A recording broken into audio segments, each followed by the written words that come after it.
നമസ്കാരം. 2023 ജൂൺ 7 അന്നൊരു ബുധനാഴ്ചയാണ്. വൈകുന്നേരം ഏകദേശം ഒരു 6 മണിയായി കാണും. മഹാരാഷ്ട്രയിലെ താനെയിൽ മീര റോഡിലെ ഗീതാ നഗറിൽ ഗീത ആകാശ് ഗംഗ ഫ്ളാറ്റിലേക്ക് ഒരു പോലീസ് ജീപ്പ് ആ സമയത്താണ് എത്തിയത്. ആ ജീപ്പിനെ കാത്ത് ആ ഫ്ളാറ്റിന് മുന്നിൽ 1-2 ആളുകൾ നിൽക്കുകയാണ്. ആ ഫ്ളാറ്റിന്റെ സെക്രട്ടറിയാണ് അതിലൊരാൾ. പോലീസ് ജീപ്പിൽ നിന്ന് ഇറങ്ങിയതും അദ്ദേഹം ആ പോലീസുകാരോട് പറഞ്ഞു, സർ, സംഭവം നടന്നിരിക്കുന്നത് 704-ലാണ്, നമുക്ക് അങ്ങോട്ട് പോവാം. പോലീസിനെയും കൊണ്ട് ആ സെക്രട്ടറി മുകളിലേക്ക് പോകാനായി ലിഫ്റ്റിൻ്റെ അടുത്ത് എത്തിയപ്പോൾ അവിടെ 1-2 ആളുകളുടെ എത്തി. അവരെല്ലാവരും കൂടി 7ാമത്തെ നിലയിലേക്ക് ആ ലിഫ്റ്റിലെത്തി. അവിടെ 704-ാം മുറിയുടെ മുന്നിലായി മറ്റൊരു മനുഷ്യൻ നിൽക്കുകയാണ്. ആ ആള് പോലീസിനെ കണ്ടതും ചില കാര്യങ്ങളൊക്കെ പോലീസിനോട് പറഞ്ഞു. സർ, എൻ്റെ പേര് സോമേഷ് ശ്രീവാസ്തവ എന്നാണ്. ഞാൻ ഈ തൊട്ടടുത്ത ഫ്ലാറ്റിലാണ് താമസിക്കുന്നത്. ഇന്ന് രാവിലെ ശരിക്കും രൂക്ഷമായ ഗന്ധം എൻ്റെ വീടിന് ചുറ്റും അനുഭവപ്പെട്ടു. ഞാൻ വീട്ടിലേക്ക് നോക്കിയപ്പോൾ അവിടെ ഒന്നും കണ്ടില്ല. എലി എന്തോ ചത്ത് കിടക്കുകയാണെന്ന് തോന്നിയതുകൊണ്ട് സർ പുറത്തിറങ്ങി ഞാൻ ശ്രദ്ധിക്കുമ്പോൾ ഈ വാതിലിനകത്തുനിന്ന് രൂക്ഷ ഗന്ധം വരുന്നതായി എനിക്ക് തോന്നിയതുകൊണ്ട് ഞാൻ ഈ വീടിൻ്റെ ബെല്ലടിച്ചു. ഇവിടെ താമസിക്കുന്ന ഒരു മനോജാണ്. ഞാൻ ബെല്ലടിച്ചപ്പോൾ മനോജ് വാതിൽ തുറന്നില്ല. ഞാൻ 2ാമത് ബെല്ലടിച്ചു. അപ്പോഴാണ് മനോജ് ഒന്ന് വാതിൽ തുറന്നത്. വാതിൽ തുറന്നപ്പോൾ അകത്തെന്തോ സ്പ്രേ ചെയ്തിരിക്കുമ്പോൾ എനിക്ക് തോന്നി. ഞാൻ മനോജിനോട് എന്താ ഗന്ധം എന്ന് ചോദിച്ചപ്പോൾ മനോജ് പറഞ്ഞു, അത് എന്തോ ഉണ്ട്, എനിക്കും അനുഭവപ്പെട്ടു, അതുകൊണ്ടാണ് ഞാൻ സ്പ്രേ അടിച്ചത് എന്ന് പറഞ്ഞിട്ട് മനോജ് വീട് പൂട്ടി പുറത്തു പോവുകയും ചെയ്തു. സാർ, എനിക്കെന്തോ ഒരു സംശയം തോന്നി, അതുകൊണ്ടാണ് ഞാൻ സെക്രട്ടറിയോട് പറഞ്ഞത്. കാര്യങ്ങൾ കേട്ട് കഴിഞ്ഞപ്പോൾ തന്നെ പോലീസിനും അവിടെ ഒരു സ്പെല്ലിംഗ് മിസ്റ്റേക്ക് ഫീൽ ചെയ്യുന്നുണ്ട്. കാരണം ആ ഫ്ലാറ്റിൻ്റെ വാതിലിന് പുറത്ത് നിൽക്കുന്ന ഏതൊരാൾക്കും ഒരു സ്മെല്ല് സ്വാഭാവികമായി അനുഭവപ്പെടും. സെക്രട്ടറിയുടെ കയ്യിൽ ആ വീടിന്റെ സ്പെയർ കീ ഉണ്ട്. അദ്ദേഹത്തിന്റെ കയ്യിൽ നിന്ന് സ്പെയർ കീ സംഘടിപ്പിച്ച പോലീസ് ആ സ്പെയർ കീ ഉപയോഗിച്ച് ആ വാതിൽ തുറന്നു. വാതിൽ തുറന്ന് അകത്തേക്ക് കടക്കുമ്പോൾ തന്നെ അകത്ത് എന്തോ സ്പ്രേ ചെയ്തതിന്റെ ഒരു മണവും ഒരു രൂക്ഷ ഗന്ധവും അതുപോലെ യുക്കാലി കലർന്ന എന്തോ തളിച്ചതിന്റെ ഗന്ധവും ഒക്കെ ചേർന്ന് ഒരു മനസ്സ് മടിപ്പിക്കുന്ന ഒരു രൂക്ഷ ഗന്ധം അനുഭവപ്പെടുകയാണ്. ഒരു സമ്മിശ്ര ഗന്ധമുണ്ട്. ആളുകൾ മൂക്കുപൊത്തി അകത്തേക്ക് കടന്നു. അകത്തേക്ക് കിടക്കുമ്പോൾ ആ വീട് അത്ര വൃത്തിയായി സൂക്ഷിച്ചിട്ടുള്ള ഒന്നായി ഒറ്റ നോട്ടത്തിൽ തോന്നിയതുമില്ല. ആ വീടിനകത്തേക്ക് കടന്ന പോലീസ് ആദ്യം നോക്കിയത് വലതു ഭാഗത്തുള്ള ബെഡ്റൂമിലേക്കാണ്. അവിടെ ബെഡിൽ ഒരു ഇലക്ട്രിക് ചെയിൻ സോ ഇരിക്കുകയാണ്. ബാറ്ററി ഉപയോഗിച്ച് മരമൊക്കെ കട്ട് ചെയ്യാൻ കഴിയുന്ന ഒരു ചെറിയ കട്ടർ. ആ ഇലക്ട്രിക് ചെയിൻസ ആ ബെഡിന്റെ മുകളിൽ ഇരിക്കുന്ന കണ്ടപ്പോൾ പോലീസ് ആ മുറിക്കുള്ളിലേക്ക് കടന്നു. അവർ ആ ചെയിൻസയുടെ അടുത്തെത്തിയപ്പോൾ അതിൽ രക്തം പറ്റിയിരിക്കുന്നത് വ്യക്തമായി കാണാം. ആ ഇലക്ട്രിക് കട്ടർ ഉപയോഗിച്ച് ഏതോ ജീവികളെ കട്ട് ചെയ്തിരിക്കുകയാണ്. അക്കാര്യം വ്യക്തമാണ്. ആ വീട്ടിനകത്തുനിന്ന് ഒരു എലി ചത്ത മണം പുറത്തേക്ക് വരുന്നത് മനസ്സിലാക്കിയിട്ടാണ് അടുത്ത വീട്ടുകാരൻ ശരിക്കും മനോജിനെ വിളിച്ചതും അവസാനം പോലീസ് അവിടെ എത്തിയിരിക്കുന്നതൊക്കെ. ഇപ്പോഴും ആ ഗന്ധം രൂക്ഷമായി അനുഭവപ്പെടുകയാണ്. മൂക്ക് പൊത്തിപ്പിടിച്ചുകൊണ്ട് പോലീസ് ഉദ്യോഗസ്ഥരും ആ ഫ്ളാറ്റിലെ നടത്തിപ്പുകാരും കുറച്ചുകൂടി അകത്തേക്ക് നടന്നു. അകത്ത് ഇടതുവശത്തായിട്ടുള്ള ഒരു ബെഡ്റൂമിൽ മുറിയെല്ലാം അലങ്കോലമായി കിടക്കുകയാണ്. അലങ്കോലമായി കിടക്കണം എന്ന് വെച്ചാൽ വാരി വലിച്ചു നിർത്തിയിട്ടുള്ളതല്ല, വസ്ത്രങ്ങളൊന്നും നേരെ ചുവ അടുക്കി വെച്ചിട്ടില്ല. അലക്ഷ്യമായിട്ട് തുണിയൊക്കെ അവിടെ ഇവിടെ ഇട്ടിരിക്കുകയാണ്. കട്ടിലിന്റെ പുറത്തും തറയിലും ഒക്കെ കിടപ്പുണ്ട്. അടുക്കും ചിട്ടയും ഒട്ടുമേ ഇല്ലാത്ത ആരോ ആണ് ആ മുറി ഉപയോഗിക്കുന്നത്. അത് ഒറ്റ നോട്ടത്തിൽ വ്യക്തമാണ്. പോലീസ് അവിടെ നിന്ന് നേരെ എത്തിയത് അടുക്കളയിലേക്കാണ്. അടുക്കളയിലേക്ക് കാലെടുത്ത് വെച്ച ആ നിമിഷത്തിൽ തന്നെ സകലരും ശരിക്കും ഒന്ന് നിന്നുപോയി. അത്ര രൂക്ഷമായ ഗന്ധം ആ അടുക്കളയിൽ നിന്നാണ് വരുന്നത്. ഇനി ഇവിടെയാണോ ആ എലി ചത്ത് കിടക്കുന്നത്? അങ്ങനെ തോന്നൽ ആ കൂട്ടത്തിൽ ചിലർക്കൊക്കെ ആ നിമിഷം ഉണ്ടാവുകയും ചെയ്തു.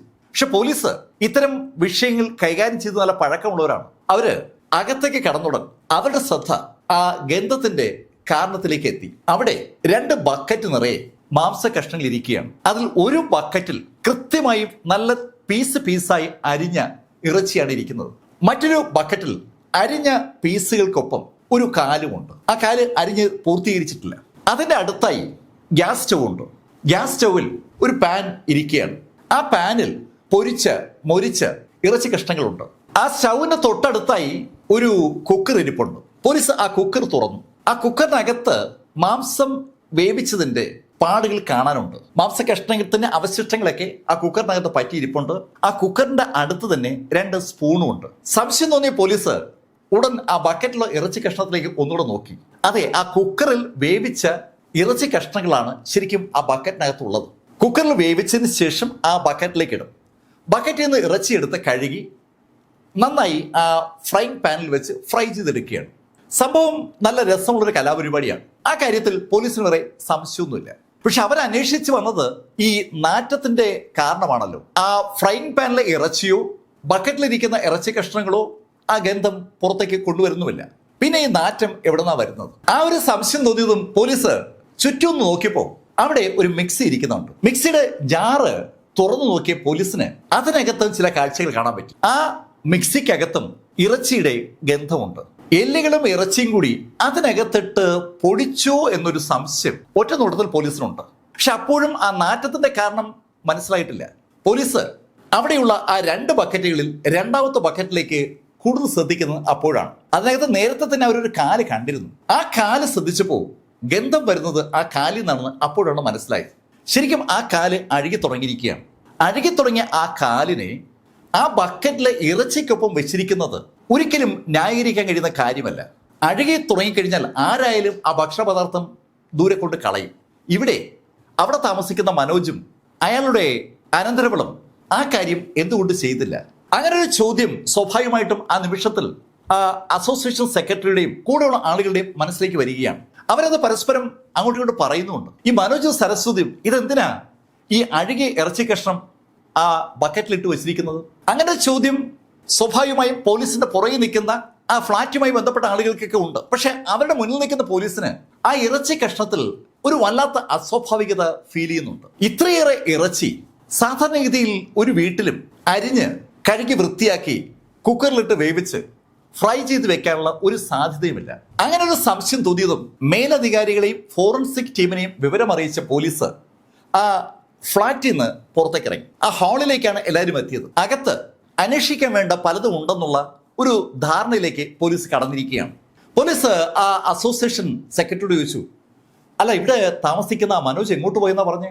സർ, അയൽക്കാരൻ പറഞ്ഞത് ഞാൻ നിങ്ങളെ വിളിക്കുന്നതിന് തൊട്ടു മുമ്പ് അവൻ മുറി പൂട്ടി പുറത്തു പോയെന്നാണ്. 3 കൊല്ലങ്ങൾക്ക് മുമ്പാണ് ഈ വീട് വാടകയ്ക്കെടുത്തത്.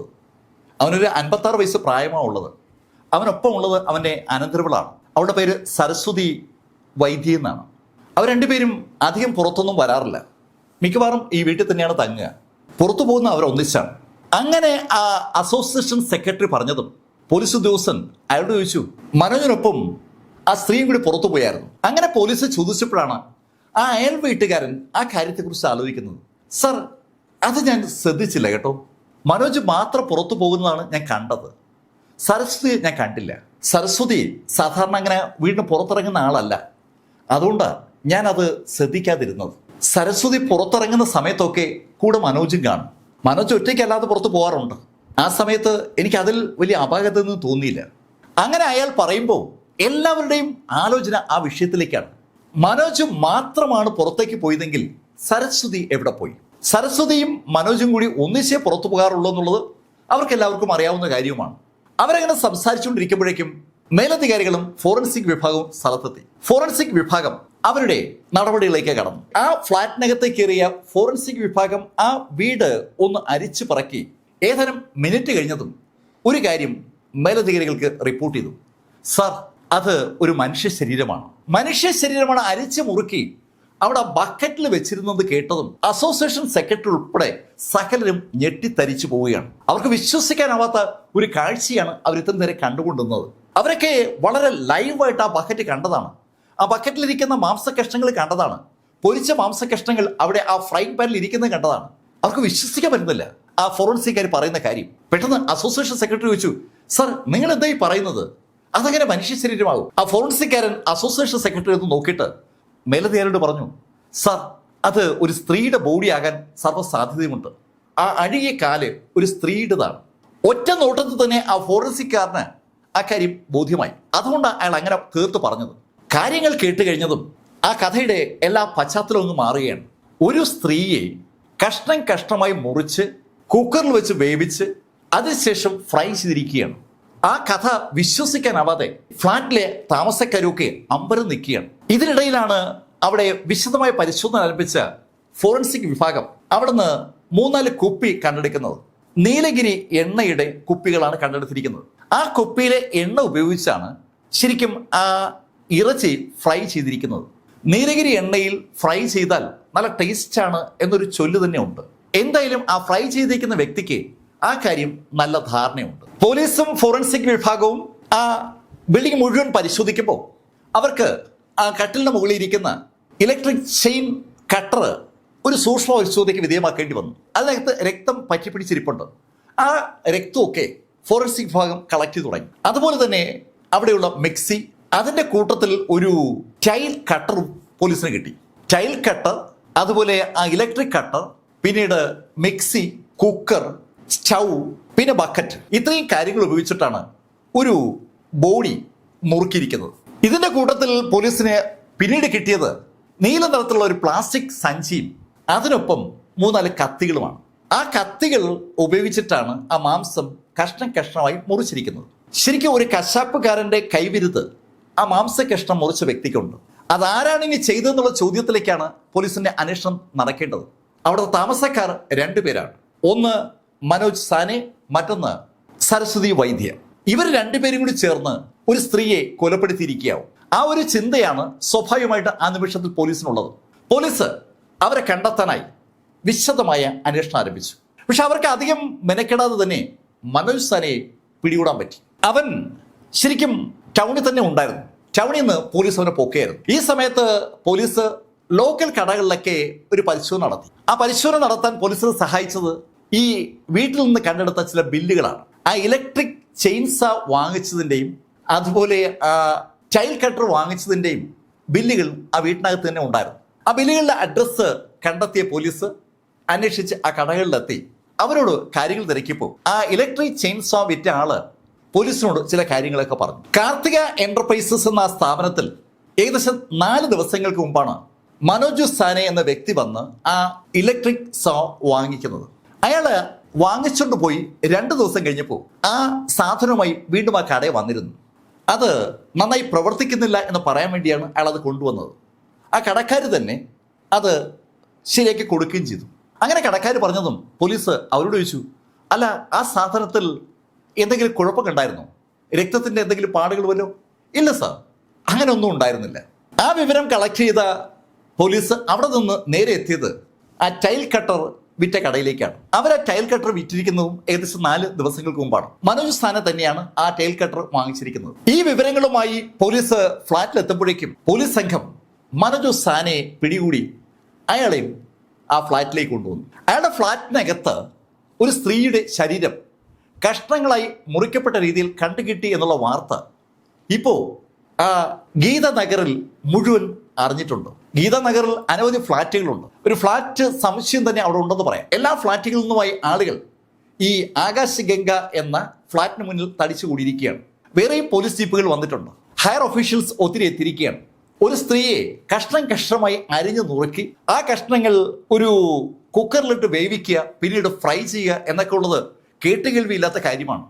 അതുകൊണ്ട് തന്നെ ഈ വാർത്ത അറിഞ്ഞ നിമിഷത്തിൽ ചാനലുകളും അവിടേക്ക് ഓടിയെത്തിയിരിക്കുകയാണ്. ചാനലുകൾ ആ വാർത്ത വലിയൊരു ബ്രേക്കിംഗ് ന്യൂസായി ചാനലുകൾ വഴി കൊടുത്തുകൊണ്ടിരിക്കുകയാണ്. ഇതൊക്കെ പെട്ടെന്നാണ് നടക്കുന്നത്. ആ മീര റോഡിൽ ഗതാഗത തടസ്സം ഉണ്ടാക്കത്തക്ക ശൈലിയിൽ ചാനലുകളും ആളുകളും ഒക്കെ തടിച്ചുകൂടിയിരിക്കുകയാണ്. മീര റോഡിന്റെ ഒരു വശത്താണ് ഈ പറഞ്ഞ ഫ്ളാറ്റുകൾ ഉള്ളത്. ആ ഭാഗം മുഴുവൻ ആളുകൾ തടിച്ചുകൂടിയിരിക്കുകയാണ്. ആളുകൾക്ക് ഈ മനോജ് സാനെ ഒരു പരിചയമൊന്നുമില്ല. ആ ആകാശ് ഗംഗ ഫ്ളാറ്റിൽ താമസിക്കുന്ന ആളുകൾ തന്നെ വളരെ വളരെ അപൂർവമായിട്ടാണ് ഈ മനോജ് സാനെ കണ്ടിട്ടുള്ളത്. അസോസിയേഷൻ മീറ്റിംഗിലൊന്നും അത്ര സജീവമായി പങ്കെടുക്കുന്ന ആളൊന്നുമല്ല മനോജ് സാനെ. മനോജ് സാനെയും അയാളുടെ അനന്തരവളും ഒന്നിച്ച് പുറത്തേക്കൊക്കെ പോകുന്നത് ചിലപ്പോഴൊക്കെ ആളുകൾ കണ്ടിട്ടുണ്ടെന്ന് മാത്രം. ആളുകളുമായി ഇടപഴകാൻ അത്ര താല്പര്യമില്ലാത്ത ആളുകളായതുകൊണ്ട് അവരോട് അങ്ങോട്ട് പോയി ആരും ഇങ്ങനെ ഇടപഴകാറുമില്ല. കുഴപ്പക്കാരല്ലാത്തതുകൊണ്ട് അവർക്കെതിരെ ആർക്കും പരാതിയും ഉണ്ടായിരുന്നില്ല. ആ ധാരണ ഇരിക്കുമ്പോഴാണ് മനോജ് സാനെയുമായി പോലീസ് അയാളുടെ ഫ്ളാറ്റിലെത്തിയത്. താഴെ നിന്ന് ലിഫ്റ്റിൽ മുകളിലേക്ക് പോകുമ്പോൾ തന്നെ ഈ വിഷ്വൽ ചാനലുകൾ ടെലികാസ്റ്റ് തുടങ്ങിയിരുന്നു. സാനെയുമായി ഫ്ളാറ്റിലെത്തിയ പോലീസ് അയാളോട് ആ വീടിനകത്തുള്ള മാംസകഷ്ണങ്ങളുടെ ഉറവിടത്തിനെ കുറിച്ച് ചോദിച്ചു തുടങ്ങിയതും അയാള് വളരെ കൂളായിട്ട് പോലീസിനോട് ഒരു കാര്യം പറഞ്ഞു. സർ, അത് എനിക്കൊപ്പം ഉണ്ടായിരുന്ന സരസ്വതി വൈദ്യയുടെ ബോഡിയാണ്.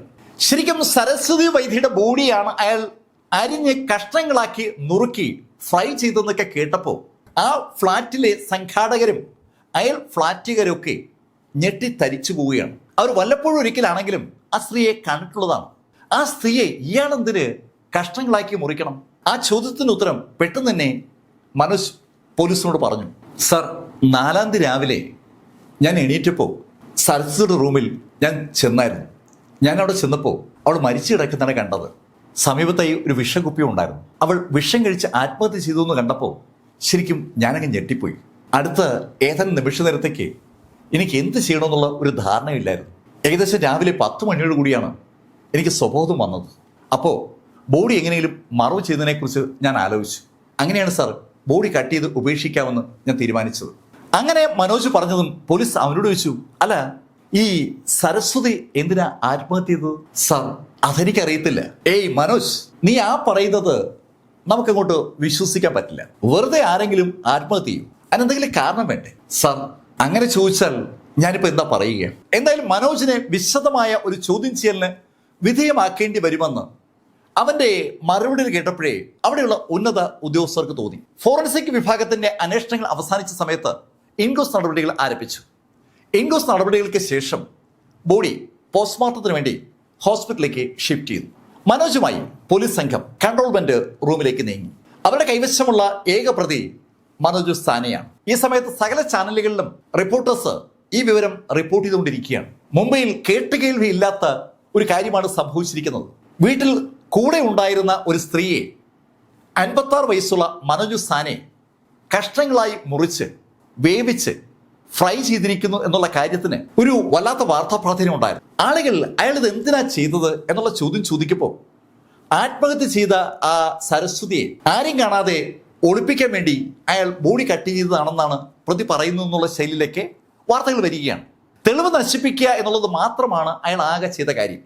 ഇനി സരസ്വതി എന്തിനാണ് ആത്മഹത്യ ചെയ്തത്? ആ ചോദ്യം ചോദിക്കുന്ന ചാനലുകൾ സരസ്വതിയുടെ ഫോട്ടോയും ചാനലുകൾ പ്രസിദ്ധീകരിച്ചു.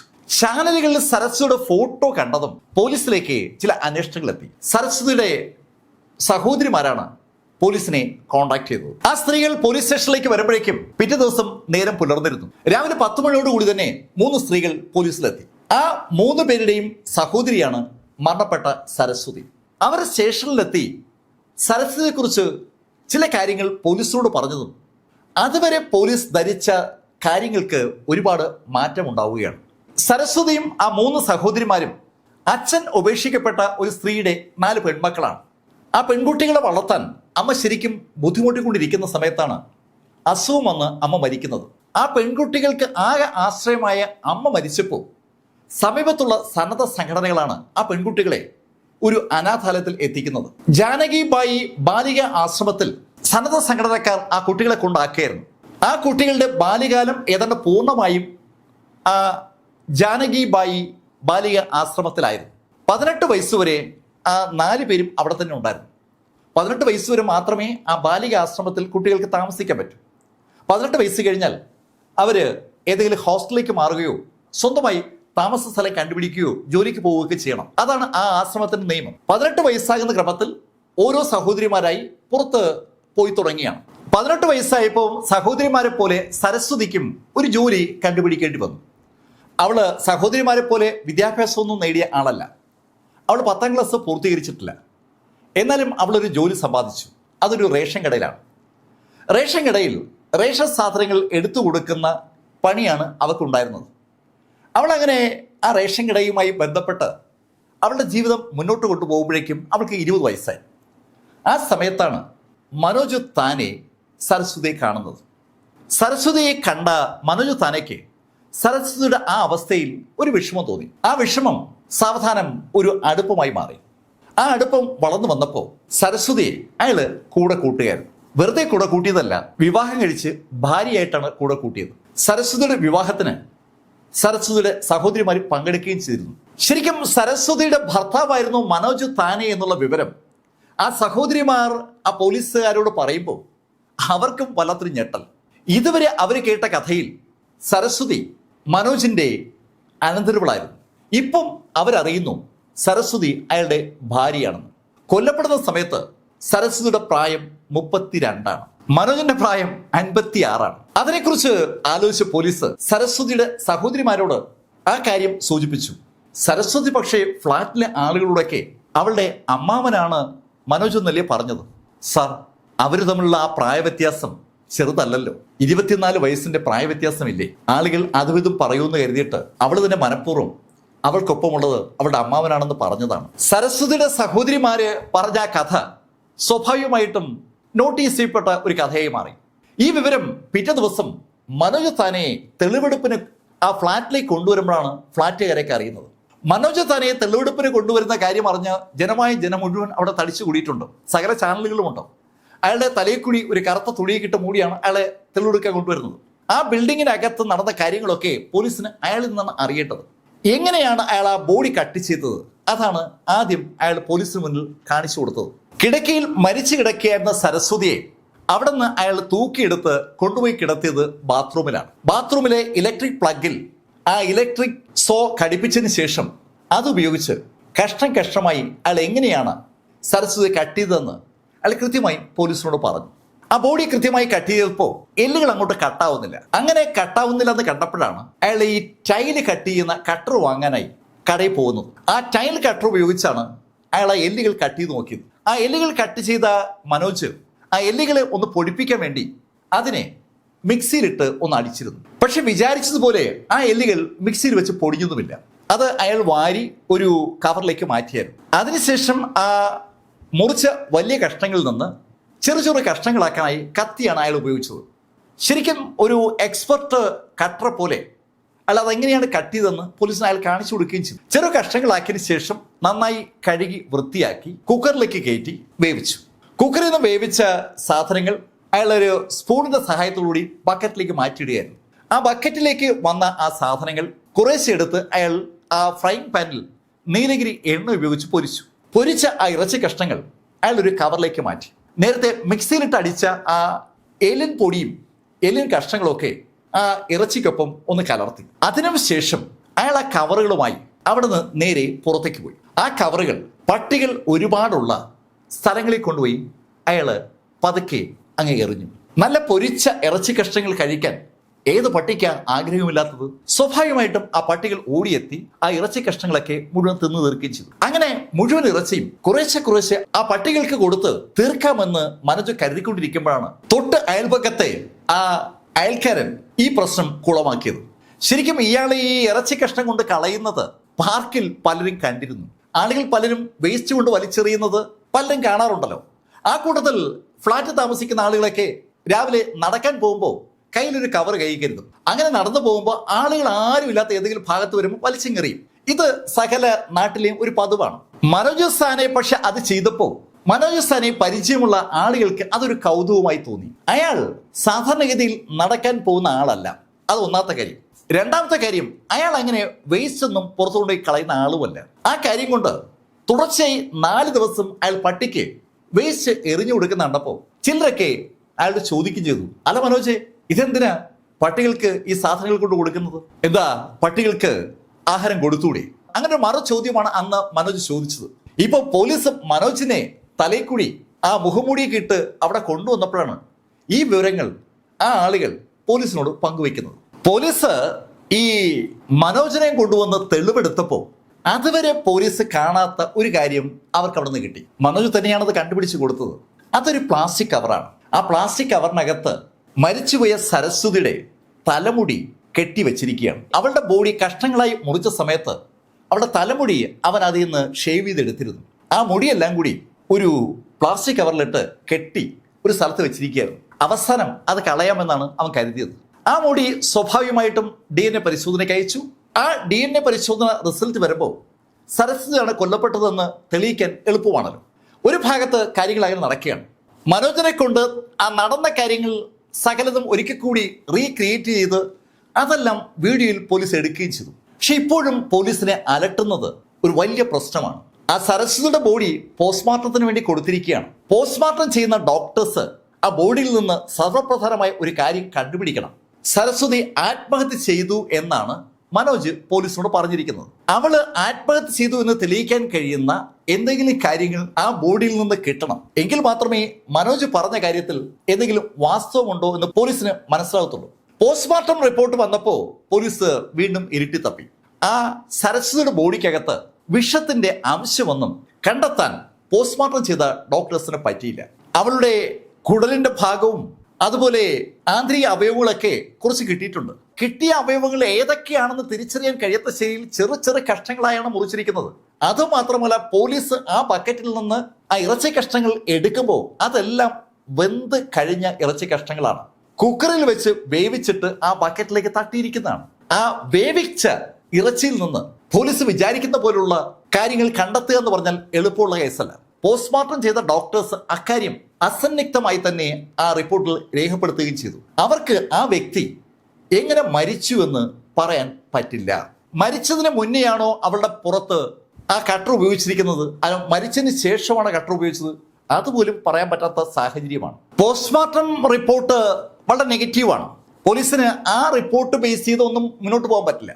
പോലീസ് ഈ സമയത്താണ് മനോജിനെ കുറിച്ച് കൂടുതൽ കാര്യമായി അന്വേഷിക്കുന്നത്. മനോജിന് സ്വന്തമായി ഒരു റേഷൻ കട ഉണ്ടായിരുന്നു. ശരിക്കും ആ റേഷൻ കട ബേസ് ചെയ്താണ് ഈ മരിച്ചുപോയ ഈ സരസ്വതി വൈദ്യ മനോജുമായി പരിചയത്തിലാകുന്നത്. ആ റേഷൻ കടയുടെ ലൈസൻസ് ഈ മെയ് 29-നാണ് കട്ടാവുന്നത്. അതിനുശേഷമാണ് ഈ മരണമൊക്കെ സംഭവിച്ചിരിക്കുന്നത്. പോലീസ് മനോജിനോട് ഈ സരസ്വതിയുടെ സഹോദരിമാര് പറഞ്ഞ കാര്യം ചോദിച്ചു. അയാളുടെ ഭാര്യയല്ലേ മരിച്ച സരസ്വതി എന്ന ചോദ്യത്തിന് അല്ല എന്ന ഉത്തരമാണ് മനോജ് പറഞ്ഞത്. സാർ എന്താ പറയുന്നത്? അവൾ എനിക്ക് മകളെ പോലെയായിരുന്നു. മകളെ പോലെയോ? പക്ഷെ സരസ്വതി സഹോദരിമാര് പറഞ്ഞത് നീ അവളെ വിവാഹം ചെയ്തു എന്നാണല്ലോ. സാർ, അതൊക്കെ വെറുതെ പറയുന്നത്. അവൾ എൻ്റെ മകളാണ്. അവൾക്ക് വെറും 32 വയസ്സാണ്, എനിക്ക് 56. സാറ് പറയുന്നതിന് എന്തെങ്കിലും ന്യായം വേണ്ടേ? അയാൾ അയാളുടെ ന്യായത്തിൽ ഉറച്ചു നിൽക്കുകയാണ്. പക്ഷേ കൊല്ലപ്പെട്ട അല്ലെങ്കിൽ മരിച്ചുപോയ സരസ്വതിയുടെ സഹോദരിമാർ അർത്ഥശങ്കയ്ക്കിടയില്ലാത്ത വിധം ആ കാര്യം വ്യക്തമാക്കിയതുമാണ്. സരസ്വതിയെ ഈ മനോജ് സാനെ വിവാഹം കഴിച്ചത് തന്നെയാണ്. പോലീസ് ആകെ കൺഫ്യൂഷനിലായി. കല്യാണം കഴിച്ചതിന്റെ ഔദ്യോഗിക രേഖകളൊന്നും ശരിക്കും ഇല്ല എന്നതാണ് സത്യം. അങ്ങനെ ഒരു ഔദ്യോഗിക ശൈലിയിലുള്ള വിവാഹം നടന്നിട്ടുമില്ല. മനോജ് സാനയുടെ സ്വഭാവം ഒന്ന് പഠിക്കാൻ വേണ്ടി പോലീസ് അയാളുടെ ഫോണ് വിശദമായ പരിശോധനയ്ക്ക് വിധേയമാക്കി. ആ ഫോണിൽ ധാരാളം ഫോട്ടോകളുണ്ട്. ആ ഫോട്ടോകളുടെ കൂട്ടത്തിൽ സരസ്വതിയുടെ ഫോട്ടോകളുമുണ്ട്. പക്ഷേ സരസ്വതിയുടെ ഏത് ഫോട്ടോകളാണ് എന്നുള്ളതാണ് സർവപ്രധാനമായ കാര്യം. കൊല്ലപ്പെട്ട സരസ്വതിയുടെ ഫോട്ടോകളാണ് ഗാലറിയിലുള്ളത്. സരസ്വതി മരിച്ചു കിടക്കുന്നത്, സരസ്വതിയെ കഷ്ണങ്ങളായി മുറിക്കുന്നത്, സരസ്വതിയുടെ ആ മുറിക്കപ്പെട്ട കഷ്ണങ്ങൾ ചെറു കഷ്ണങ്ങളായി മുറിക്കുന്നത്, അതിനുശേഷം അത് കുക്കറിലിട്ട് വേവിക്കുന്നത്, അതിനെ ബക്കറ്റിലേക്ക് തട്ടുന്നത്, എല്ലാം ഫോട്ടോ എടുത്ത് വെച്ചിരിക്കുകയാണ്. ഈ ഫോട്ടോകൾ അയാൾ എടുക്കണമെങ്കിൽ അയാൾക്ക് ഒരു സ്വഭാവ വൈകൃതം ഉറപ്പായും ഉണ്ടാകണം. ആ ഫോട്ടോകളിലൂടെ കടന്നുപോയ പോലീസ് ഉദ്യോഗസ്ഥർക്ക് ആദ്യം തോന്നിയത് അതാണ്. അവരുടൻ തന്നെ മനോജിന്റെ സെർച്ച് ഹിസ്റ്ററി ഒന്ന് പരിശോധിച്ചു. ആ സെർച്ച് ഹിസ്റ്ററിയിൽ ആദ്യം കാണുന്നത് വൈകൃത വീഡിയോസിന്റെ ഒരു നിരയാണ്, സെക്സ് വീഡിയോസിന്റെ. ശരിക്കും അനവധി വൈകൃത വീഡിയോസ് കാണുന്ന ഒരു സ്വഭാവം ഈ മനോജ് സാനയ്ക്ക് ഉണ്ട്. ആ വീഡിയോകളുടെ സെർച്ച് ലിസ്റ്റിനൊപ്പം മറ്റൊരു സെർച്ച് ലിസ്റ്റ് കൂടി പോലീസിന്റെ ശ്രദ്ധയപ്പെട്ടു. ഒരു ബോഡി എങ്ങനെ മറവ് ചെയ്യാം, അതാണ് പ്രധാന സെർച്ച് ഐറ്റം. ബോഡി മറവ് ചെയ്യാനായി അയാൾ കണ്ടെത്തിയിരിക്കുന്ന മാർഗങ്ങളിൽ ഒന്ന്, ബോഡി കഷ്ണങ്ങളാക്കി മുറിച്ച് അതിനെ വേവിച്ച് പൊരിച്ച് പട്ടിക്ക് കൊടുക്കുന്നതാണ്. ബോഡി നുറുക്കുമ്പോഴും വേവിക്കുമ്പോഴും സ്വാഭാവികമായിട്ട് ഒരു ഗന്ധം വരുമല്ലോ. ആ ഗന്ധം ആളുകളുടെ ശ്രദ്ധ പിടിച്ചു പറ്റും. അത് ഒഴിവാക്കാൻ എന്ത് വേണമെന്നുള്ള സെർച്ചും അയാൾ നടത്തിയിരിക്കുകയാണ്. ആ ഗന്ധം ഒഴിവാക്കാനായി നീലഗിരി എണ്ണ നല്ലതാണെന്ന് ഒരു കമന്റ് കണ്ടപ്പോൾ അതിന്റെ ബേസ് ചെയ്ത് ആ എണ്ണയെക്കുറിച്ച് പഠിച്ചിരിക്കുകയാണ്. അങ്ങനെയാണ് ആ എണ്ണ കുപ്പികൾ ശരിക്കും അയാളുടെ ആ അടുക്കളയ്ക്കകത്ത് എത്തിയിരിക്കുന്നത്. മനോജിന്റെ ആ സെർച്ച് ലിസ്റ്റ് അമ്പരിപ്പിക്കുന്നതാണ്. ഒരുപാട് സെർച്ച് ആ ബോഡി മറവ് ചെയ്യുന്നതുമായി ബന്ധിപ്പിച്ചുണ്ട്. പട്ടിക കൊടുക്കുന്ന പരിപാടി അല്ലാതെ വേറെ അനവധി രീതിയിൽ ബോഡി മറവ് ചെയ്യുന്നതിനെ കുറിച്ച് സൂചനയുണ്ട്. ഒരാളും പിടിക്കാത്ത ശൈലിയിൽ ബോഡി മറവ് ചെയ്യാൻ ഏറ്റവും എളുപ്പം ആ ബോഡി പട്ടികളെ കൊണ്ട് കഴിപ്പിക്കുന്നതാണെന്ന് പല ശൈലിയിലുമുള്ള വീഡിയോകളിലൂടെ അയാൾ മനസ്സിലാക്കിയിരിക്കുകയാണ്. അനവധി സെർച്ച് ആ മേഖലയിൽ അയാൾ നടത്തിയിട്ടുണ്ട്. ഇതൊക്കെ പഠിച്ച പോലീസിന് അപ്പോഴും ആ സംശയം ബാലൻസ് ഉണ്ട്. ശരിക്കും സരസ്വതിയെ ഈ മനോജ് സാനെ കൊന്നതാണോ, അതോ യാദൃശ്യവശാൽ മരിച്ചുപോയ സരസ്വതി വൈദ്യയെ മനോജ് കഷ്ണങ്ങളായി മുറിച്ചതാണോ? ആ ചോദ്യം പോലീസിന്റെ മനസ്സിലേക്ക് വന്നതും മനോജിനെ വീണ്ടും പോലീസ് ചോദ്യം ചെയ്തു. ഏയ് മനോജ്, നിന്റെ സ്വഭാവ വൈകൃതം സഹിക്കാൻ പറ്റാതെ ആ പെൺകുട്ടി ആത്മഹത്യ ചെയ്തതല്ലേ? സാർ എന്തായി പറയുന്നത്? ഞാൻ അവളെ തൊട്ടിട്ട് പോലുമില്ല. ഞാൻ പറഞ്ഞല്ലോ അവൾ എനിക്ക് മകളെ പോലെയാണെന്ന്. അത് മാത്രമല്ല സാർ, എനിക്ക് HIV ഉണ്ട്. അയാൾക്ക് HIV ഉണ്ടെന്ന് അയാൾ തന്നെ അങ്ങ് സമ്മതിക്കുകയാണ്. അയാളുടെ ആ സെക്സ് വീഡിയോ കാണുന്ന ശൈലി മനസ്സിലാക്കിയ പോലീസിന് അങ്ങനെ എന്തെങ്കിലുമൊക്കെ അവന് സംഭവിച്ചിരിക്കാൻ സാധ്യതയുണ്ടെന്നൊരു തോന്നലുണ്ടായിരുന്നു. മുംബൈയിൽ റെഡ് സ്ട്രീറ്റ് ഉള്ള കാര്യം നമുക്ക് എല്ലാവർക്കും അറിയാം. അവിടെ ആ റെഡ് സ്ട്രീറ്റിലെ നിത്യ സന്ദർശകൻ വല്ല ആണോ ഇനി മനോജ് സാനി? പോലീസ് ആ ഭാഗത്തെക്കുറിച്ച് ഒരു അന്വേഷണം നടത്താൻ ടീമിനെ ചുമതലപ്പെടുത്തി. അതേസമയത്ത് മനോജ് സാനിയുമായിട്ടുള്ള ആ ചോദ്യം ചെയ്യൽ അങ്ങനെ നടക്കുകയാണ്. പോലീസിന് ആ ചോദ്യം ചെയ്യൽ മുന്നോട്ട് കൊണ്ടുപോയിട്ടും സരസ്വതി വൈദ്യയെ അയാൾ കൊന്നതാണെന്ന് തെളിയിക്കാനുള്ള ഒരു വിവരവും കിട്ടുന്നില്ല. അയാൾ തീർത്തു പറയുകയാണ് സരസ്വതി വൈദ്യ ആത്മഹത്യ ചെയ്തതാണെന്ന്. പോലീസ് അവരുടെ സകല കഴിവ് ഉപയോഗിച്ചുകൊണ്ട് മനോജ് സാനിയെ ചോദ്യം ചെയ്ത് നോക്കുന്നുണ്ടെങ്കിലും സരസ്വതി മരിച്ചതിന്റെ കാരണം അയാൾ പറഞ്ഞതിന് അപ്പുറത്തേക്ക് എന്തെങ്കിലുമാണെന്ന് പ്രൂവ് ചെയ്യാൻ പോലീസിന് ഒന്നും കിട്ടുന്നില്ല. സരസ്വതിയെ ഇയാൾ കൊന്നതാണ് എന്ന് തെളിയിക്കണമെന്ന് പോലീസിന് ആഗ്രഹമുണ്ട്. പക്ഷെ അത് മാത്രം കിട്ടുന്നില്ല. ഇപ്പൊ പോലീസിന്റെ കൈവശമുള്ള വിവരങ്ങൾ അനുസരിച്ച് തെളിവ് നശിപ്പിക്കാൻ ശ്രമിച്ച ഒരു കുറ്റം മാത്രമാണ് മനോജ് സാനിക്ക് മുകളിലുള്ളത്. ഒരു ഡെഡ് ബോഡി സാധാരണഗതിയിൽ ആ ശൈലിയിലല്ല മറവ് ചെയ്യേണ്ടത്. അങ്ങനെ ഒരു ആത്മഹത്യ നടന്നാൽ പോലീസിൽ അറിയിച്ച് വേണ്ട നടപടിക്രമങ്ങളിലൂടെ കടന്നുപോയി ബോഡി മറവ് ചെയ്യേണ്ട രീതിയിൽ മറവ് ചെയ്യണം.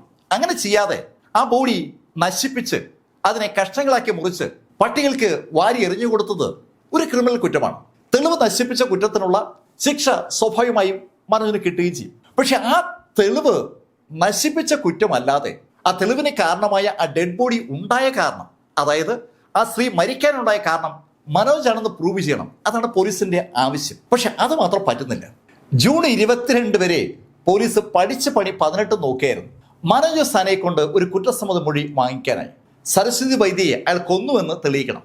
പക്ഷെ അത് മാത്രം നടന്നില്ല. ഒരു രക്ഷയുമില്ലാതായതും സെപ്റ്റംബർ 5 പോലീസ് കോടതിയിൽ ഒരു റിപ്പോർട്ട് കൊടുത്തു. അസ്വാഭാവികമായ സാഹചര്യത്തിൽ ഒരു കേസ് സംഭവിച്ചിരിക്കുകയാണ്. സരസ്വതി വൈദ്യ എന്ന ലേഡിയുടെ ബോഡി കഷ്ണങ്ങളാക്കി നുറുക്കി വേവിച്ചും പൊരിച്ചും പട്ടിക്ക് കൊടുത്ത ഒരു കേസായിട്ടാണ് പോലീസ് ആ കേസ് കോടതിയിൽ രജിസ്റ്റർ ചെയ്തത്. കേസന്വേഷണം ഇപ്പോഴും എഴഞ്ഞു നീങ്ങിയാണ്. ശരിക്കും ആ സരസ്വതി വൈദ്യ ആത്മഹത്യ ചെയ്തതാണോ? പോലീസിന്റെ വിശ്വാസം സരസ്വതി വൈദ്യയെ ഈ മനോജ് സാനെ കൊന്നതാണെന്നാണ്. പക്ഷെ കൊന്നതാണെന്ന് തെളിയിക്കാനുള്ള ഒരു സാമഗ്രികളും ഒരു സാധനവും ഒരു തെളിവും ഒരു സൂചനാ മൊഴികളും ഒരു സാക്ഷിമൊഴികളും ഒരു സാഹചര്യ തെളിവുകളും പോലീസിന് ഇല്ല എന്നതാണ് സത്യം. അല്ലെങ്കിൽ തന്നെ ആ പെൺകുട്ടിയെ മനോജ് എന്തിനു കൊല്ലണം? അതാണല്ലോ കാതലായ ചോദ്യം. അവർ തമ്മിൽ എന്തെങ്കിലും വഴക്കുണ്ടായിരുന്നോ എന്ന ചോദ്യത്തിന് അയാൾ വീട്ടുകാർക്ക് പറയാൻ അങ്ങനെ ഒരു മറുപടിയൊന്നുമില്ല. അയാൾ വീട്ടുകാർക്ക് അങ്ങനെ ഒരു വിവരം നൽകാനില്ല എന്ന് പറയുന്നത് പോലെ തന്നെയാണ് സരസ്വതിയുടെ ഫോണിൽ നിന്നും പോലീസിന് ഒന്നും കിട്ടിയില്ല. ആ ഫോണിലെ സെർച്ച് ഹിസ്റ്ററിയിലോ ആ ഫോണുമായി ബന്ധപ്പെട്ട ഒരു വിവരങ്ങളിലോ മനോജിനെ കുറിച്ച് ഒരു പരാമർശവും ഇല്ല. നെഗറ്റീവായിട്ട് അതും പോലീസിനെ കുഴയ്ക്കുന്ന ഒരു വിഷയമാണ്. ഇനി മറ്റൊരു ചോദ്യമുണ്ട്. ശരിക്കും സരസ്വതി വിഷം കഴിച്ചതാണെങ്കിൽ, അല്ല എന്തിനാ സരസ്വതി വിഷം കഴിച്ചത്? പോലീസിനെ ഇപ്പോഴും കുഴയ്ക്കുന്ന ഒരു ചോദ്യം അതാണ്. അതിന്റെ കാരണം കണ്ടെത്താൻ പോലീസ് എത്ര ശ്രമിച്ചിട്ടും പറ്റിയിട്ടില്ല. അതിലേറെ രസം കഴിച്ചു എന്ന് പറയുന്ന വിഷം ഏതാണെന്ന് കണ്ടുപിടിക്കാനും പോലീസിന് പറ്റിയിട്ടില്ലെന്നാണ്. ആ കഴിച്ച വിഷയത്തിന്റെ കുപ്പി ആ വീട്ടിലുണ്ടായിരുന്നില്ല. വിഷക്കുപ്പിയെ ആ വീട്ടിലുണ്ടായിരുന്നില്ല. മരിച്ചത് എങ്ങനെയാണെന്ന് വ്യക്തമാകാത്ത ശൈലിയിൽ ഒരാൾ മരണപ്പെട്ടാൽ പോലീസ് അക്ഷരാർത്ഥത്തിൽ പെട്ടുപോവുകയുള്ളൂ. ഇവിടെ ആ ബോഡിയിൽ കട്ടർ ഉപയോഗിച്ചിരിക്കുന്നത് മരണശേഷമാണ്. അക്കാര്യത്തിൽ പോസ്റ്റ്മോർട്ടം ചെയ്ത ഡോക്ടേഴ്സിന് സംശയമൊന്നുമില്ല. മരിച്ച ബോഡിയെ കഷ്ണങ്ങളാക്കി എന്നത് മാത്രമാണ് മനോജ് സാനയുടെ മുകളിലുള്ള കുറ്റം. പക്ഷെ ആ വ്യക്തി എങ്ങനെ ആ ഡെഡ് ബോഡിയായി മാറി? അവിടെയാണല്ലോ ചോദ്യം. ആ ചോദ്യത്തിന് ഒരു ഉത്തരം കണ്ടെത്താൻ പോലീസിന് പറ്റുന്നില്ല. ആ ആള് എങ്ങനെ മരണപ്പെട്ടു എന്ന് തെളിയിക്കണം. മനോജ് പറഞ്ഞത് വിഷം കഴിച്ച് മരിച്ചു എന്നാണ്. പക്ഷെ അത് തെളിയിക്കാനും പോലീസിന് പറ്റുന്നില്ല. ആത്മഹത്യ ചെയ്തു എന്ന് തെളിയിക്കാനും പറ്റുന്നില്ല, കൊന്നു എന്ന് തെളിയിക്കാനും പറ്റുന്നില്ല. പക്ഷെ മരണപ്പെട്ട ബോഡി കഷ്ണങ്ങളാക്കി മുറിച്ചു എന്ന് തെളിയിക്കാൻ മാത്രമേ പോലീസിന് പറ്റിയിട്ടുള്ളൂ. ഇന്ത്യൻ പോലീസ് ചരിത്രത്തിൽ ഈ ശൈലിയിൽ പോലീസ് കുഴങ്ങിപ്പോയ ഒരു കേസ് വേറെ ഇല്ല എന്ന് തന്നെ പറയാം. മനോജ് സാനയെ അയാളുടെ സമ്മതമില്ലാതെ നുണ പരിശോധനയ്ക്ക് വിധേയമാക്കാനും പറ്റില്ല. ഇന്ത്യൻ നിയമം അങ്ങനെയാണ് പറയുന്നത്. അയാൾ കുറെ കാര്യങ്ങൾ സമ്മതിച്ചിരിക്കുകയാണ്. അതിന് അപ്പുറത്തേക്ക് അയാളെ കൊണ്ട് അയാൾക്ക് തന്നെ എതിരായി ഒരു തെളിവുണ്ടാക്കാൻ ഒരിക്കലും അനുവദിക്കാൻ അയാൾക്ക് പറ്റില്ലല്ലോ. അതുകൊണ്ട് തന്നെ നുണപരിശോധന എന്ന് പറയുന്ന സംഭവം അയാളുടെ മുകളിൽ നടക്കില്ല. പോലീസ് ഇപ്പോഴും ഈ വിഷയത്തിൽ വളരെ സജീവമായി ചർച്ച ചെയ്തുകൊണ്ടിരിക്കുകയാണ്. എന്തെങ്കിലും ഒരു തെളിവ് സരസ്വതിയുടെ മരണവുമായി ബന്ധപ്പെട്ട് എവിടെന്നെങ്കിലും അവർക്ക് കിട്ടുമെന്നുള്ള പ്രതീക്ഷയിലാണ് പോലീസ് ഇരിക്കുന്നത്. ആ തെളിവ് വരുമ്പോൾ മാത്രമേ ശരിക്കും ആ വിചാരണ അതിൻ്റെതായ ശൈലിയിൽ ആരംഭിക്കത്തുള്ളൂ. അതല്ലാതെ ആ വിചാരണ ആരംഭിച്ചാലും മനോജ് പുഷ്പം പോലെ ഊരിപ്പോവും, ഒരു ചെറിയ ശിക്ഷയുമായി. ശരിക്കും മനുഷ്യരുടെ മനസ്സ് മനസ്സിലാക്കാൻ വല്ലാത്ത ബുദ്ധിമുട്ടാണ്. ഇതേ ശൈലിയിൽ ലോകത്ത് പലയിടത്തും പല കാര്യങ്ങളൊക്കെ നടക്കാറുണ്ട്. ഒരു ഹോട്ടലിൽ നല്ല ഭക്ഷണം ലഭിക്കുന്നു എന്നറിഞ്ഞിട്ട് ആളുകളുടെ വൻ തിരക്കായിരുന്നു. അവിടുത്തെ ഭക്ഷണത്തിന് വല്ലാത്ത രുചി. ആ രുചിയേറിയ ഭക്ഷണം കഴിക്കാനായി അവിടെ എത്തിക്കൊണ്ടിരുന്ന ആളുകൾ കുറെ നാളുകൾ കഴിഞ്ഞപ്പോൾ ഒരു വാർത്ത വായിച്ച് ശരിക്കും ഞെട്ടിപ്പോവുകയാണ്. അവര് കഴിക്കുമായിരുന്നത് മനുഷ്യന്റെ മാംസമാണ്. അതാണ് വാർത്ത. കോളിലൊക്കെ ഉണ്ടാക്കിയ ഒരു കേസാണത്. ആ കേസ് ഞാനൊരു വീഡിയോ രൂപത്തിൽ നേരത്തെ അവതരിപ്പിച്ചതാണ്. ഒന്ന് കണ്ടു നോക്കുക. നല്ല രുചിയുള്ള ഭക്ഷണം എവിടെന്നെങ്കിലുമൊക്കെ കിട്ടപ്പോൾ ഒരു ശ്രദ്ധ വേണമെന്ന് ആ വീഡിയോ കാണുമ്പോൾ നിങ്ങൾക്ക് ചിലപ്പോൾ തോന്നിയേക്കും. ഈ കഥകളൊക്കെ നിങ്ങളോട് പറഞ്ഞത് എം ലൈഫിൽ നിന്ന് BS ചന്ദ്രമോഹൻ. കമന്റിൽ ചെയ്യുക. Thank you.